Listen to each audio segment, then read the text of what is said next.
Here's the second big update, progress on the XK8. As you can see, quite a lot of the front now missing. If you watch the time lapse you'll see that all coming apart. So we've got it down in front of the car here, and I'll go through what's damaged and what's not. Starting on the good side, the passenger side didn't sustain any damage in the accident, and that all came apart very easily. The bumper was visibly damaged in the accident. You can see the fog light is flapping around in the breeze, and there's a big impact mark, and it's all creased and dented there, and of course the front wing as well, which is there. You could see in the previous video that was very damaged as well. That was the only, apart from the headlight of course as well, that was the only obvious damage, although experience with accident damaged cars tells me that there's always more damage than you can see, and there'll always be one or two more layers of parts to buy, as was the case here. Behind the bumper sits this crash bar. You can see the passenger side is intact, but this side, which took the impact, has sheared off and has broken. So a new one of those was required. Taking that apart is actually not a very particularly easy job, because of how the metals work. Here's the bracket from this side. You've got a alloy casting there and a steel bolt going through it, and it screws into that thread at the bottom of the crash bar, so that bit sits inside there like that. And of course steel and alloy tend to corrode pretty nicely, so this side came apart fine. However, this side, see, that has sheared off, and the bolt now happily turns inside the crash bar, and there's the remains of that piece of alloy there. It turns out that the way to fix this is simply, in the future, not to undo these large bolts, because they are likely to shear and break your brackets, but just to undo the 3 bolts that hold the bracket, 1 bottom, 2 top. They sit there on the car, 2 top, 1 bottom, and this whole assembly comes off in one piece. And in truth, I've actually got a new one with the brackets attached, so that can go back on fairly easily. In the middle sits the grille, whatever you want to call that bit, horizontal part of the grille, and inside the grille sits the overriders. Both of my overriders go that way up. Both of mine are cracked and damaged, so new ones are required there as well. There's one. There's the other one. And the hole there is for the number plate plinth to screw to. Such a Heath Robinson way of attaching the number plates on these cars, it's a real shame, because it really spoils the look in my opinion. You've got that beautiful grille, and a number plate halfway up it, screwed to the overriders. Anyhow, that's fine. In terms of parts that I could salvage, one fog light seems to be okay. If I need to, I will either buy... I might be able to repair that bracket actually. The light itself still works and is fully functional. We'll see how we get on with that. I'm not too bothered though. Somehow we'll make that work.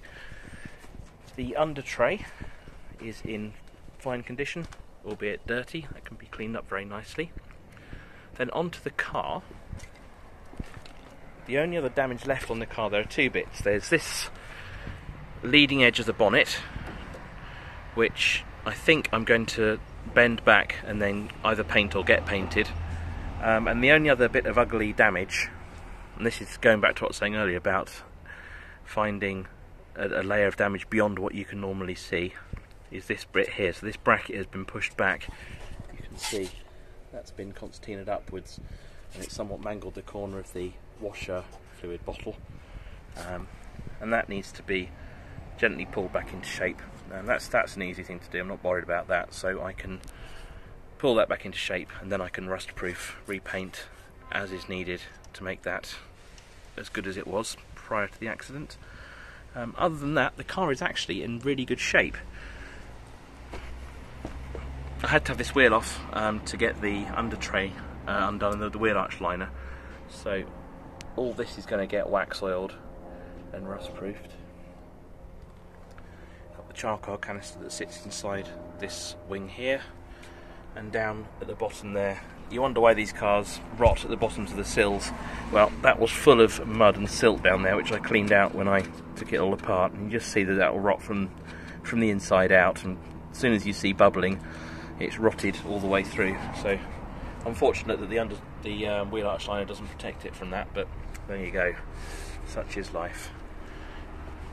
Otherwise it's all very straight under the bonnet.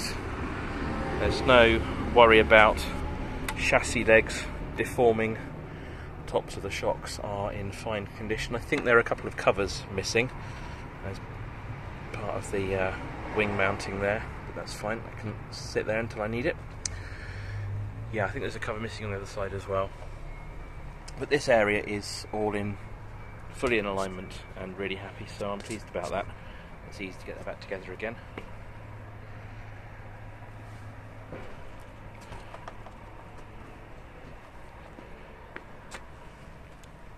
And so that is the current state of play. I'm going to get a replacement.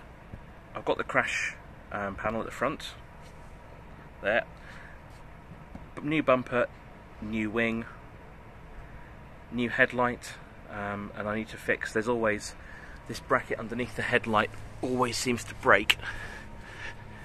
That just spins around. So this is the passenger side light, and there's mounting one here. It's a T40. You can't really see that very well, but it's a T40, and that the mounting inside the headlight lens assembly breaks off and it just spins and spins. So I'll get that fixed as well before it goes back in. Here you can see something which caught me off guard. The secondary sounder for the alarm for the security system. As soon as you disconnect the battery, as I did, that goes off as a secondary alarm to alert people that your battery has become disconnected. Clearly that then disables the horn, which is the primary sounder for the alarm system.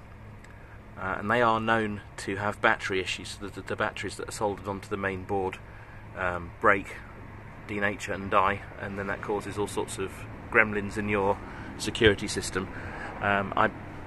This one appears to be fine because it sounded when I disconnected the battery. I'm going to test it, and if it needs to be repaired, I'll repair it before I put the car back together again.